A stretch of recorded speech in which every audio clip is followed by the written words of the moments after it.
That night, under a full moon, Mama Tano performed her first ritual. As she added the hair she had collected from her clients that day, the water began to bubble, releasing an earthy aroma. She recited the incantation the herbalist had taught her.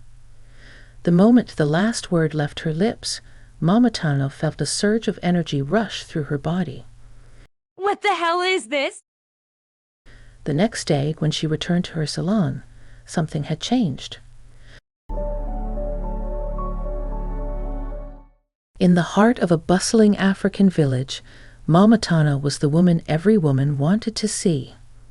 Her salon was the pride of the village, a place where women gathered not just for hair, but for stories, laughter, and the magic of transformation. Women came from nearby villages just to have Mama Tano touch their hair, trusting her with their crowns. But there was something more to Mama Tano than just her skillful hands. Behind her confident smile and artful braiding, there was a secret she guarded closely. For years, whispers circulated among the women. They noticed how those who visited Mama Tano regularly seemed to prosper, their beauty and fortune growing inexplicably. It wasn't just the hairstyles that made women return. It was the strange, unexplainable feeling of success that followed each visit. Mama Tano herself seemed untouched by time. Her face, smooth and ageless, radiated power, as if she had tapped into something beyond the physical. The women gossiped, but none dared to question her, for her charm was undeniable. Her salon never emptied, and her hands moved with a grace that was almost unnatural, weaving hair with a speed and precision that left her clients in awe. Little did they know, Mama Tano's success was not only due to her skill, but to a dark power she had learned to control. The heart of this power lay in the hair her clients shed. She swept it up each day after they left, gathering the strands with care. What others saw as mere waste, she saw as a source of strength. Each night, after the village had fallen asleep, Mama Tano would lock her salon's doors, light candles, and begin the ritual that had been taught to her by an ancient herbalist, a man whose knowledge of dark magic ran deep. He had shown her the way to prosperity, but at a cost she had yet to fully understand.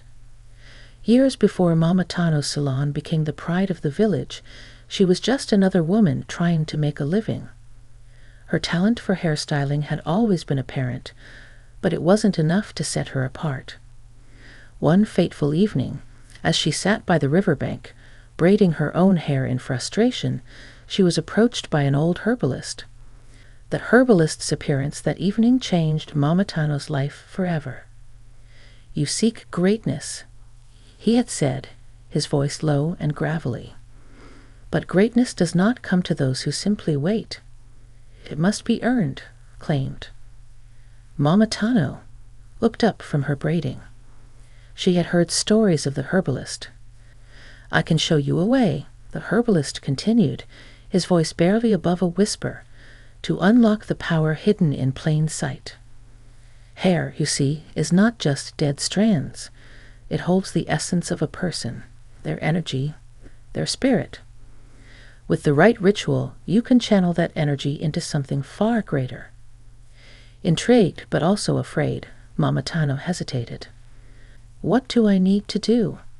Mama Tano finally asked, her voice barely steady.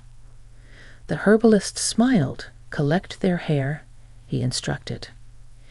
"Each strand you sweep up holds a piece of their spirit. Boil it in enchanted water that I will prepare for you, and with the right incantation, you will harness their energy. Your hands will be guided by a power beyond your own, and they will return to you, again and again, unaware of the force that draws them back."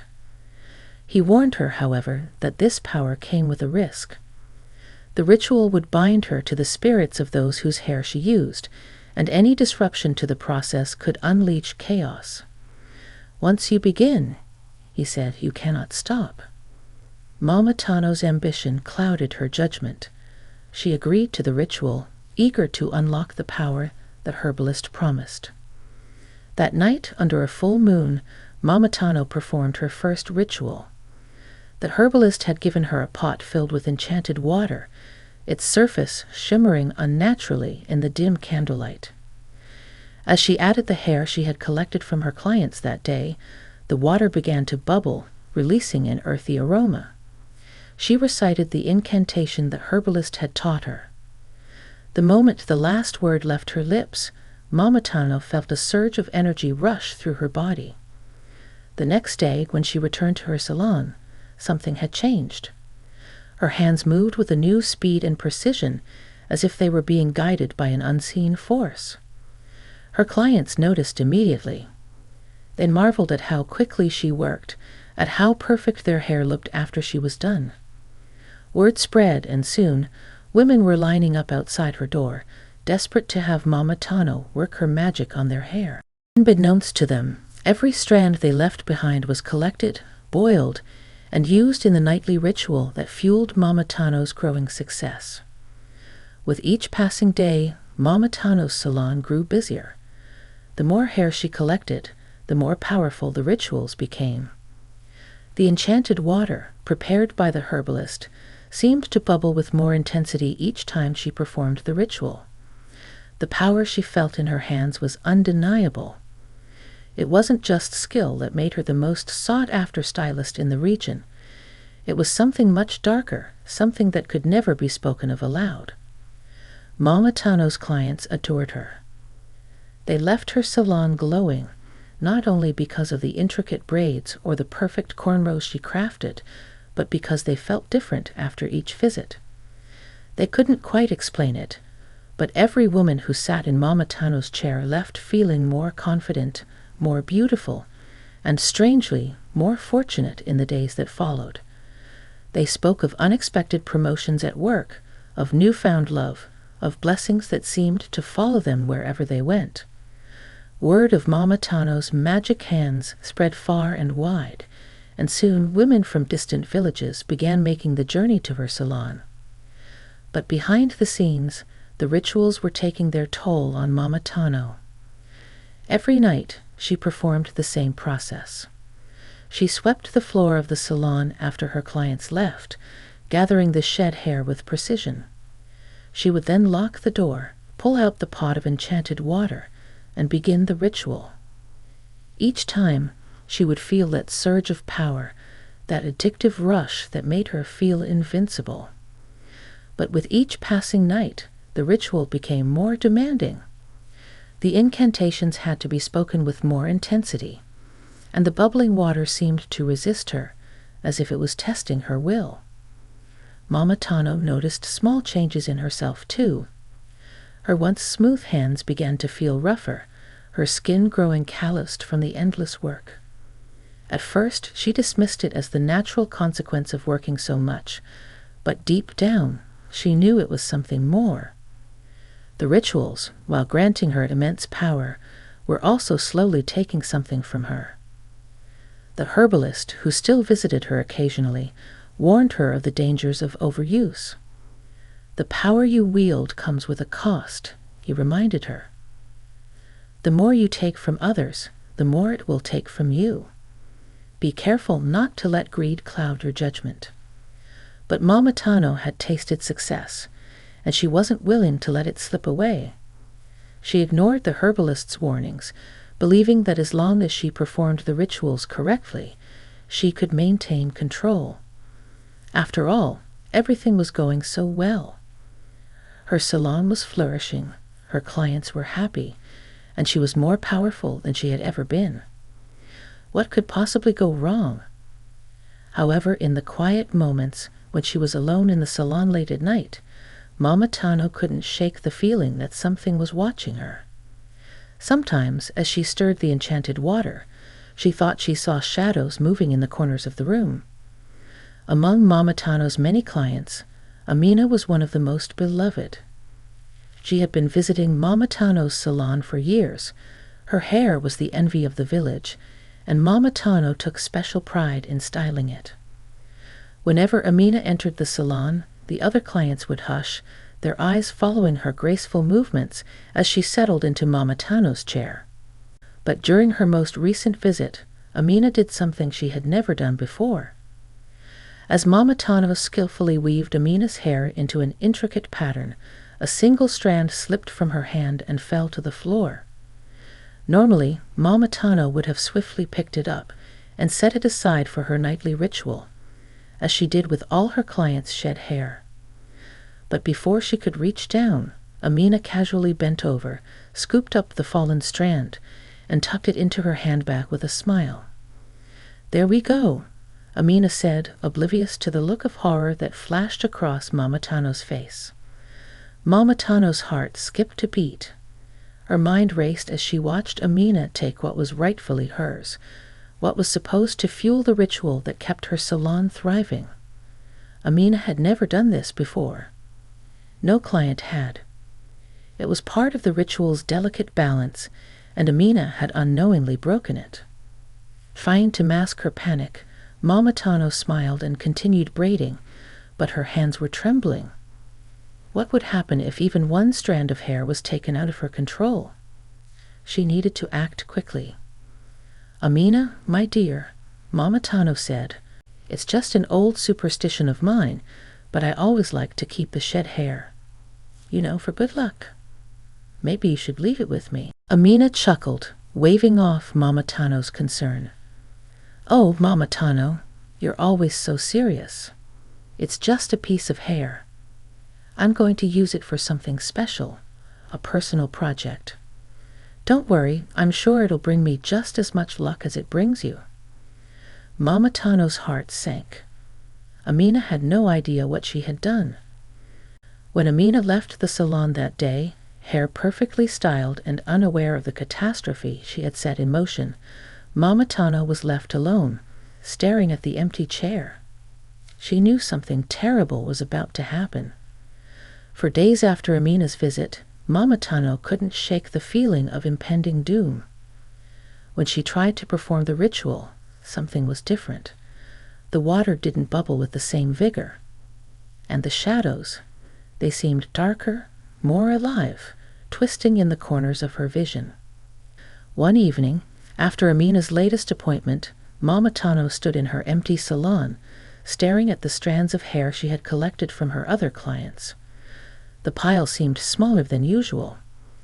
The energy in the room felt different, fainter. That night, as she prepared the enchanted water for her nightly ritual, Mama Tano hesitated. She stared at the pot, watching the water begin to simmer, but for the first time in years, she felt unsure. The water's usual shimmer was duller, the bubbles slow to rise. The hair she had collected from her clients that day seemed lifeless, lacking the vitality it once held. She could sense the energy slipping away. In a fit of panic, Mama Tano threw more hair into the pot, hoping to spark the magic back to life. She recited the incantation faster, louder, her voice cracking with desperation. But the water barely responded. The once powerful magic had weakened. The power in her hands dwindled, and the once busy salon now had fewer clients coming through the door. She made her way to the small hut on the outskirts of the village where the herbalist lived. The herbalist opened the door slowly. "You've come to me because something is wrong," he said, not waiting for her to explain. Mama Tano stepped inside. The power, it's fading. It's slipping away, she stammered. "I've done everything the same. The ritual, the hair, the water. But something is wrong. I warned you, Mama Tano. The power you sought was not without risk. The moment you started this, you bound yourself to the spirits of those whose hair you've used. Once the energy is disrupted, it cannot be restored. The spirits are no longer under your control. They are untethered, and soon they will come for you." Mama Tano felt a wave of cold wash over her. "No, there must be something I can do. Please, help me." The herbalist's face was expressionless. "There is nothing I can do now. The consequences of meddling with dark magic are irreversible." Desperation gripped Mama Tano, as she left the herbalist's hut. That afternoon, Amina returned for her regular appointment. Mamatano watched as she entered, her heart racing.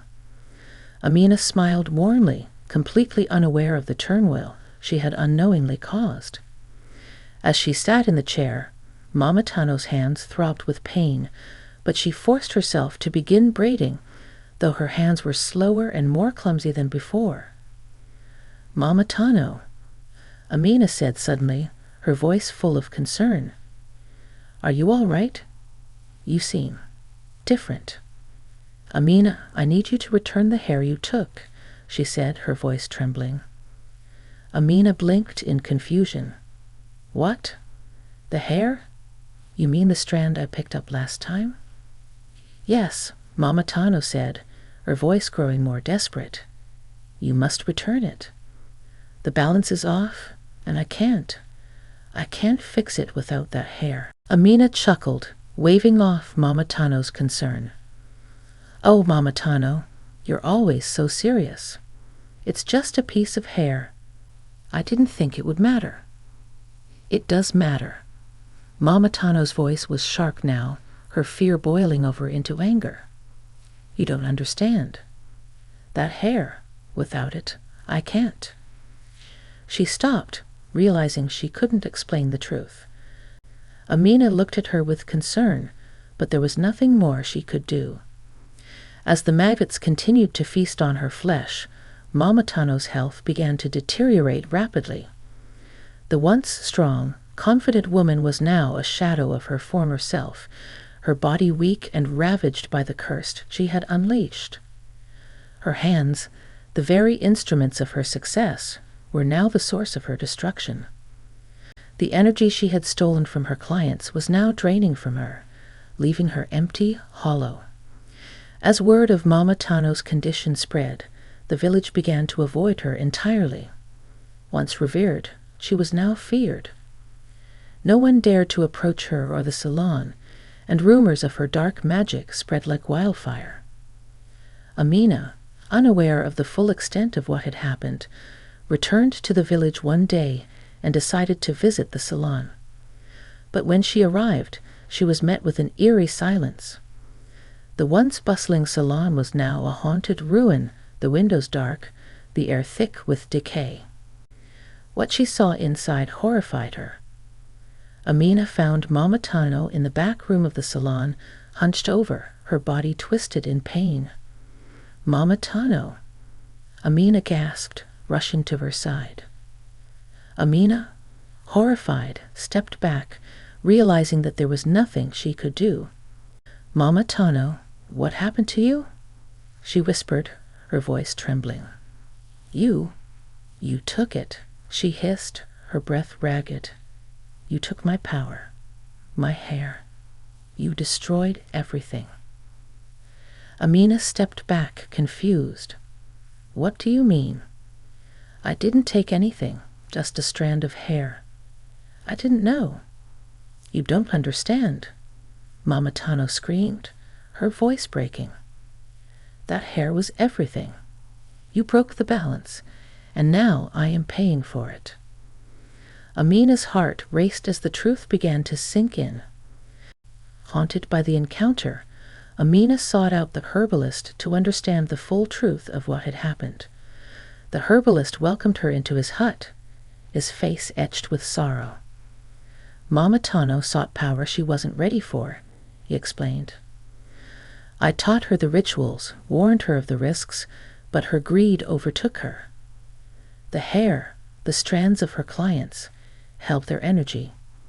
It fed her success. But the balance was delicate, and when you took that strand, it broke the flow of energy." Amina listened in horror, understanding now the gravity of her innocent action. "And now?" she asked, her voice trembling. "What happens now?" The herbalist sighed. "The spirits have reclaimed their power. Mamatano paid the price. But let this be a warning, Amina. Dark magic is never to be taken lightly. The forces of the world have a way of balancing themselves, and those who seek to control them will always pay a steep price.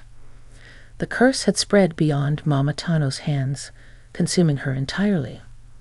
Mama Tano was no more. Mama Tano's death sent shockwaves through the village. What do you think about Mama Tenu's act? Should we do something on this extent just to fulfill our desires, or should we wait for destiny? Share your thoughts in the comments below.